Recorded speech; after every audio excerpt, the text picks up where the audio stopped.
Burada Athena Tapınağı'nın orijinal görüntüsü var. Tabii şu anki haliyle bunun arasında ciddi anlamda fark var. Şu duvarı milattan önce 7. yüzyılda yapmışlar. Ve siz bu duvarlara dokunduğunuzda aslına bakarsanız tarihe dokunuyorsunuz. Şimdi de kentin tiyatrosuna gidiyoruz. Benim aslında en çok merak ettiğim bu bölgedeki yerlerden biriydi. Arkası Akropolis. Kentin en yüksek noktasında bulunuyor. Assos antik kentinin misafirhanesindeyiz. Kisonodokyon'da. Osmanlı Devleti döneminden sonra bu kez deniz tarafına doğru değil, kara tarafına doğru şehir ilerlemeye başlıyor. Behramkale yerleşkesi İlk o zaman ortaya çıkıyor. Şu yukarıda. Umarım ki dönüş yolu şu taraftır. Tekrar o geldiğimiz yere dik bir şekilde çıkmak istemiyorum.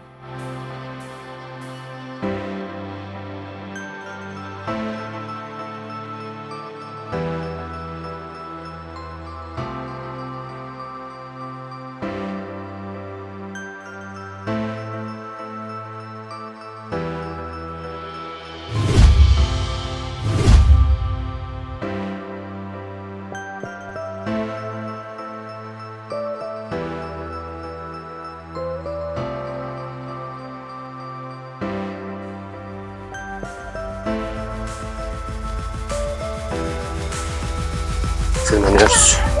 Assos antik kentine doğru. Aracı bıraktık. Biraz yürüme mesafemiz var. Birazdan antik kentte olacağız. Hani göründü diyoruz ama ulaşamıyoruz. El işçiliği, kıyafetler bulabiliyorsunuz buralarda. Ve sonunda kentin girişi.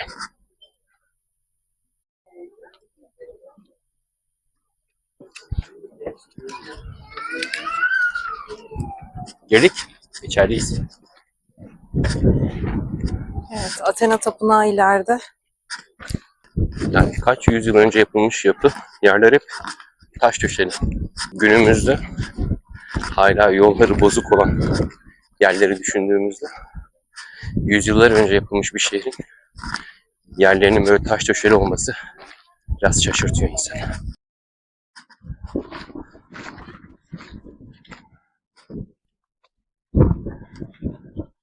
Şurada içindeki yerleri gösteriyor. Athena Tapınağı var, Ayazma Kilisesi var, Nekropolis var, Batı Kapısı, Pisanodikon, Yemeğin Son Tiyatro, Batı Kilisesi, konutlar, liman, agora ve güney teras alanı şeklinde sıralanmış. Assos'un ünlü kişileri mi? Evet.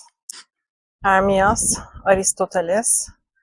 Aristoteles de burada felsefe üzerine çalışmalar yapmış. Assos'ta kaldığı süre boyunca. Hani böyle şehre çıktığınızda bütün bir kenti ayaklarınızın altına alıyorsunuz Assos'a çıktığınızda. Bunu daha iyi anlayabilmeniz için şöyle biraz daha kenara doğru gidiyorum. Görüntü vereceğim size. Çünkü manzara mükemmel.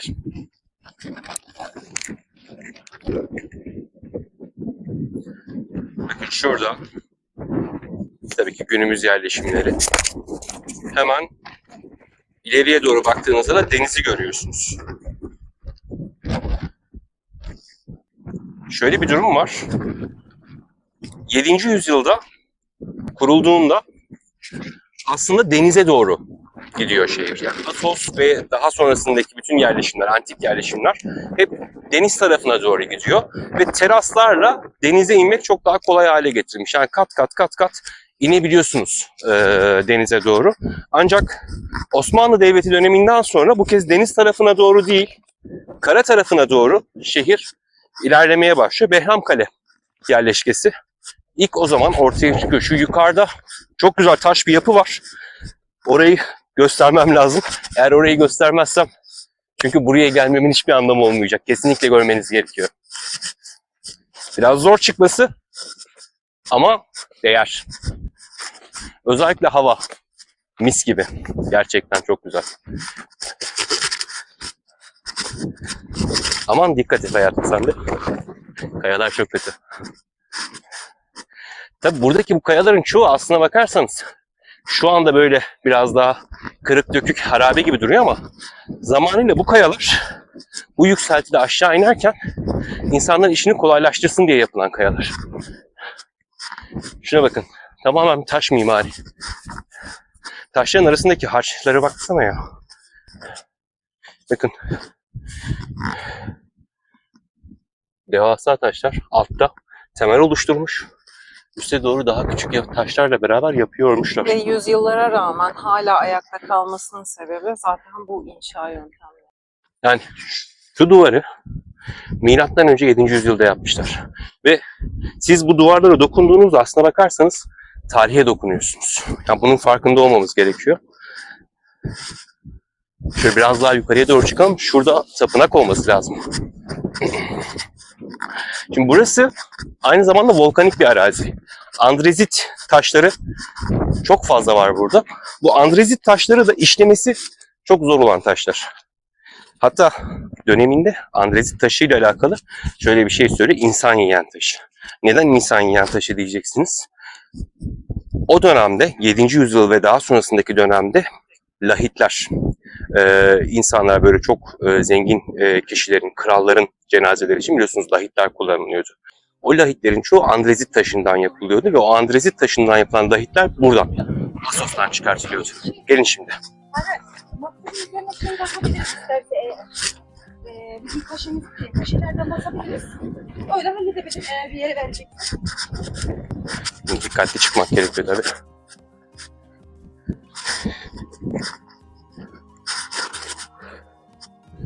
Athena Tapınağı.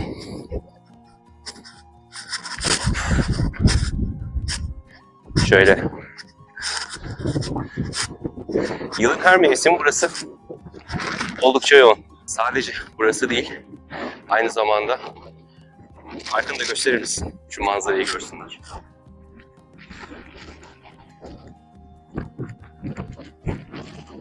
İşte bu rüzgarın sebebi de bu zaten. Muazzam bir yol. Geldiğinizde çok daha iyi anlayacaksınız. Tabii o 7. yüzyıldan sonra kalanlar. Artık kalıntılar sadece. Hani alanın içerisine girdiğinizde daha net gösteririz ama şu arkadaki taşlar mesela bu tapınağın zamanıyla duvarlarındaki taşlardı bu taşlar. Bakın üzerinde hala işlemeler var. Ayrıca yine buradaki bu taşlarda şöyle geçme yerleri var. Bak. Bu geçme yerleri kayaların üst üste konduğunda birbirinin üzerinde daha sabit bir şekilde durmasını sağlıyordu. İşte yüzyıllar. Yani aslında şu sütunların Evet. yıkılmış hali.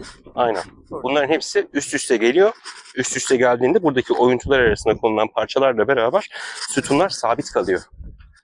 O dönemdeki işçilik. Hani uzaktan baktığınızda şey gibi düşünmeyin, işte iki tane oval kayayı üst üste koymuşlar sütunları ve dikmişler. Ne var bunda demeyin. Hepsinin aslına bakarsanız altında o antik mühendislik yatıyor yani. Aynı şekilde şurada da, yerde de. Bak hemen sütunun yanına gel. Buradaki bir başka yine duvarın geçme yerleri. Şuralar hep geçme yerleri. Üzerine konulan taşların sabit durmasını sağlıyor. Yani 7. yüzyıl. Düşünebiliyor musunuz? Yani günümüzde iki tane taşı üst üste koyup ev yapamayacak insanlar var.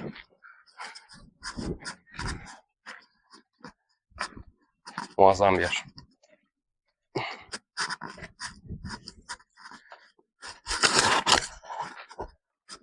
Aslında şunu yapmak lazım. Şöyle tam köşeden alalım. Bak tam köşeden. Şöyle düşünün. Milattan önce 7. yüzyıldasınız. Assos. Bugünkü haliyle değil. 7. yüzyıldaki haliyle düşünün. Athena Tapınağı'nın bir anda yeniden o yıkıntılar içerisinden doğduğunu düşünün. Arkanızdaki manzarayı hayal edin. Ve tamamen şehir buradan denize doğru teraslar şeklinde iniyor. Assos'ta yaşamak çok güzel olmalı.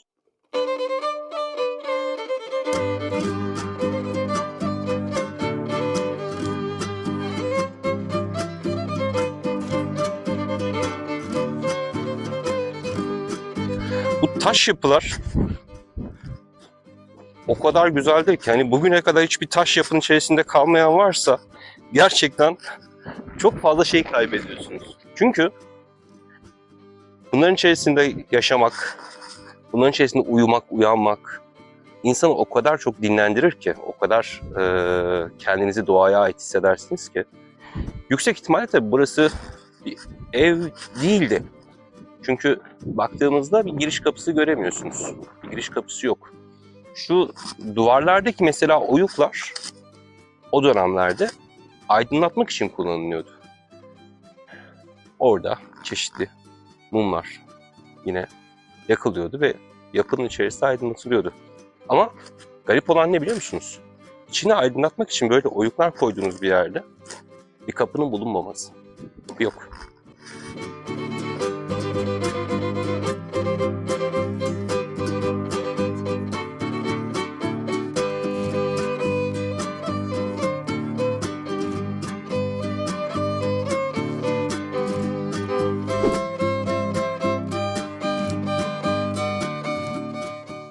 Buraya kadar geldiğinizde tabii ki sadece böyle gördüklerinizi anlatmakla yetinmemeniz gerekiyor. Aynı zamanda bunun bir tarihi var. Tarihinde bakanlık tarafından belgelenmiş, onaylanmış bazı noktaları var. Şimdi Assos kentinin koruyucusu tanrı Athena'dır diye bir yazı var hemen girişte sizi karşılıyor. Athena tapınağını anlatıyor. Gök tanrı Zeus'un kızı olan savaş tanrıçası Athena evlenmemiş. Kızları, kentleri, zanaatkarları, filozofları ve eğitimi koruyan tanrıça olarak adlandırılıyor. Tanrıçanın kutsal hayvanı baykuş bilgeliği sembolize ediyor.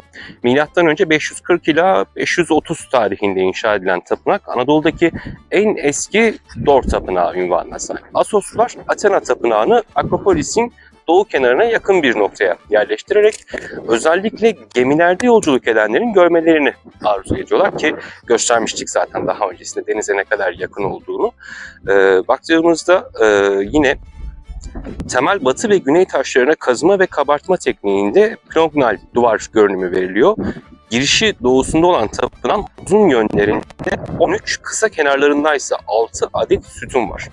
Yapı malzemesi olarak sadece andezit kullanılıyor. Andezitin zaten nasıl bir şey olduğunu daha öncesinde söylemiştik. Nedir andezit? Bir volkanik kayaç. Şimdi bu volkanik kayaç tabii ki çok zor işlenen kayaçlardan bir tanesi. Ve bu noktada bütün bu tapınak direkt andezitten üretiliyor. Yani ne kadar büyük bir işçilik olduğunu çok daha iyi anlayabilirsiniz.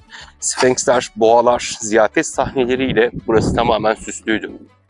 Ancak tabii ki yapılan kazılarla beraber buradaki çoğu eser çıkartılıyor. 1881 yılında buradaki kazılar başlıyor. Daha sonrasında yine 1883 yılında bu kazılar sona eriyor ve buradaki bazı eserler ne yazık ki buradan alınıyor. Bir kısmı Amerika Birleşik Devletleri'ne götürülüyor, bir kısmı İstanbul'da müzelere götürülüyor. Daha sonrasında bunlar yeniden üretiliyor ve buraya konuyor. Ama şu anda bu görmüş olduğunuz o kabartmaların çoğunu geldiğinizde Athena Tapınağı'na göremiyorsunuz. Keşke onları da görebilseydik.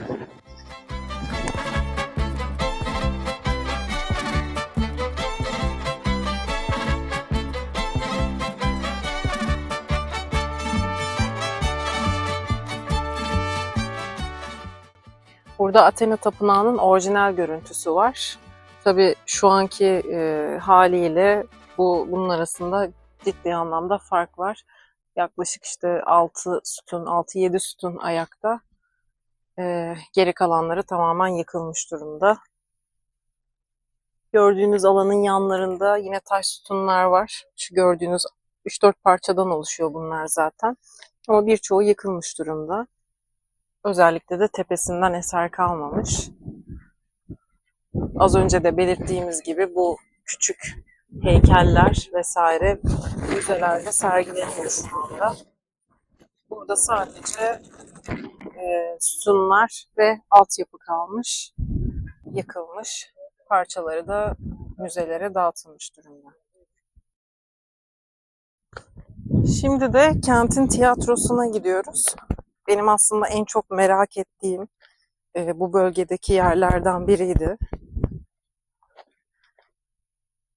Yani şehir aslında o kadar düzenli inşa edilmiş ki.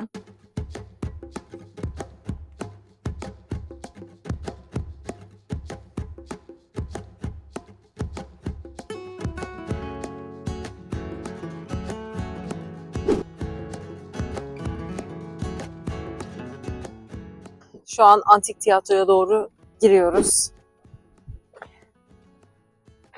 İnsanlar buraya gelip gösterileri izliyorlardı. Yine klasik antik çağ bildiğiniz tiyatro yapısı burada da var.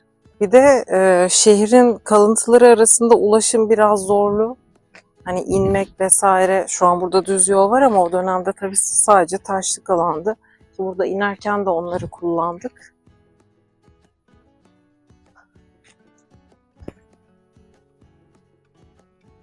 Evet, tiyatro gerçekten güzel. Yani şu yapıyı gerçekten beğeniyorum. Buradaki gösteriyi herkes görebiliyordu. Eğer buradan oraya sesim geliyorsa bu yapıdan dolayı. Mikrofondan da duyuluyor tabii de. Senin kulağına geliyorsa eğer bu yapıdan dolayı. Yani şarkı da söylesen, aslanlı dövüş de yapsan, iki adamı ölümüne dövüştürsen de hepsi duyuluyor burada.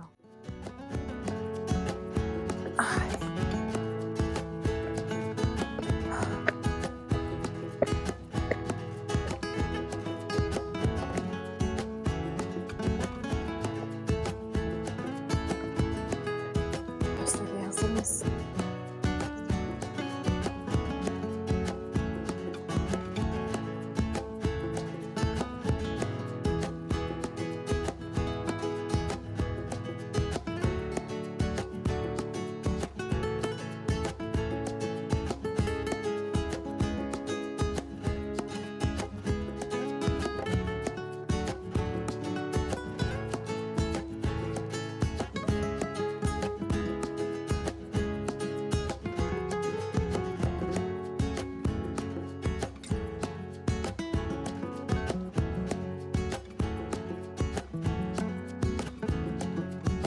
Arkası Akropolis.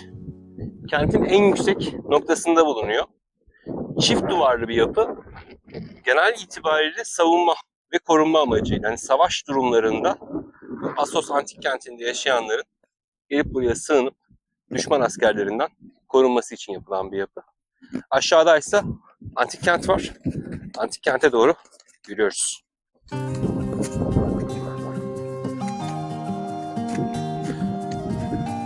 Bunların yanması çok garip. Yanmış.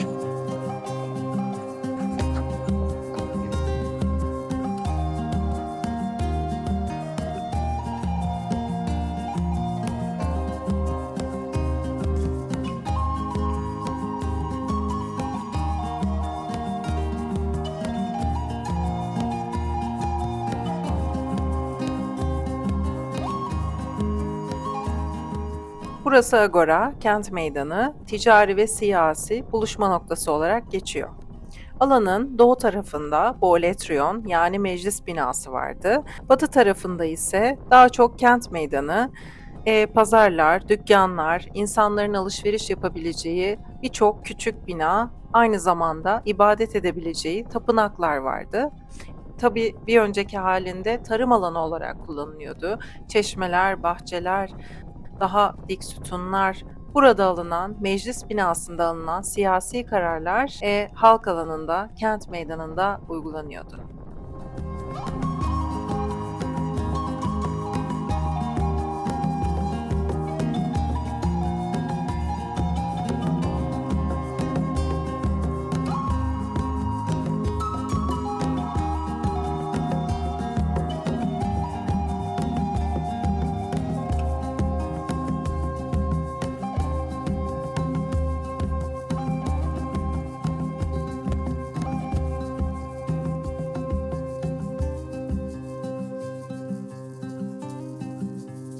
Burada da Agora Tapınağı var. Az önce dediğim gibi batı tarafında hem dükkanlar, ticari faaliyetlerin yürütüldüğü pazar alanları, aynı zamanda da böyle birden fazla tapınak var. Burası da Agora Tapınağı diye geçiyor. Burada da gördüğünüz gibi sütunlar varmış, taş sütunlar, ama zamanla yıkılmışlar. Eski halini merak ediyoruz tabii. Yine aynı şekilde karşıdaki yapıda da taş sütunlar var. Yani şehrin özelliği şu, bütün yapılar aynı usulde yapılmış. Taş sütunlar kullanılmış, aralıklı yapılar var. Merdivenler, taş duvarlar hep aynı yapıda inşa edilmiş. Bundan farklı olarak daha yeşil bir alan görecektik. Bahçelerin olduğu, aynı zamanda da çok sulak bir bölge olduğu söyleniyor. Birçok çeşme kültürü de var biliyorsunuz. Eski antik yapılarda çeşmeler çok önemli. Onlar da zamanında burada varmış ama şu an artık yok.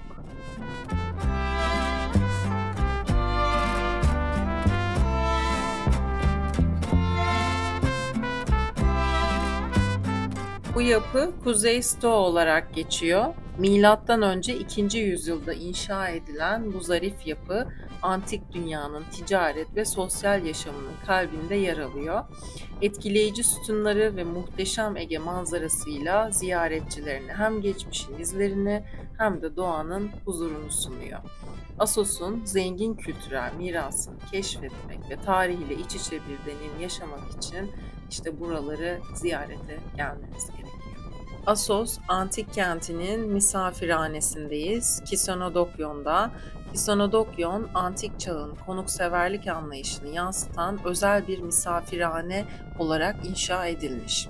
İsmi yabancıların evi anlamına gelen bu yapı, uzak diyarlardan gelen tüccarların, gezginlerin ve ziyaretçilerin konakladığı bir merkez olarak hizmet veriyormuş. Kisonodokyon'un iyi korunmuş taş işçiliği ve sade mimarisi antik dönemin sosyal hayatına dair önemli ipuçları sunuyor. Assos'un kültürel zenginliklerini keşfederken Kisonodokyon'u ziyaret ederek tarihin bu benzersiz durağında konukların nasıl ağırlandığını öğrenebilirsiniz. Ege'nin büyüleyici atmosferinde geçmişin izini sürmek için herkesin buraya gelmesi lazım.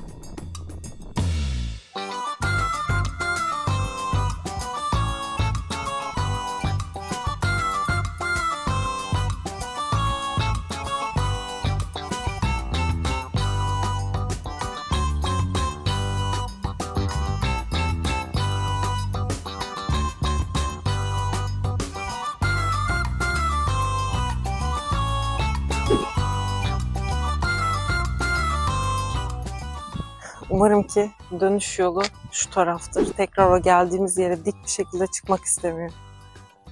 Gerçekten çok yorucu.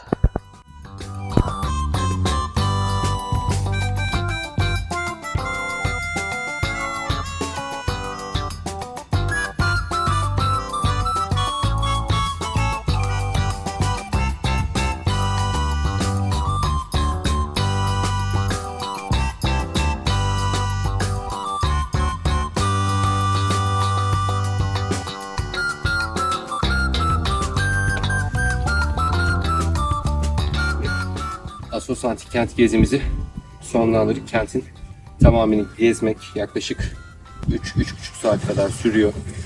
Athena Tapınağı'ndan sonra aşağı doğru bir iniş var. Aşağıdaki diğer alanları gördükten sonra da çok dik merdivenlerden tekrar yukarıya doğru çıkıyorsunuz. Güzel bir yer mi? Güzel bir yer. Ama gerçekten gezi çok efor sarf ettiriyor, çok yoruyor. Umarım beğenmişsinizdir.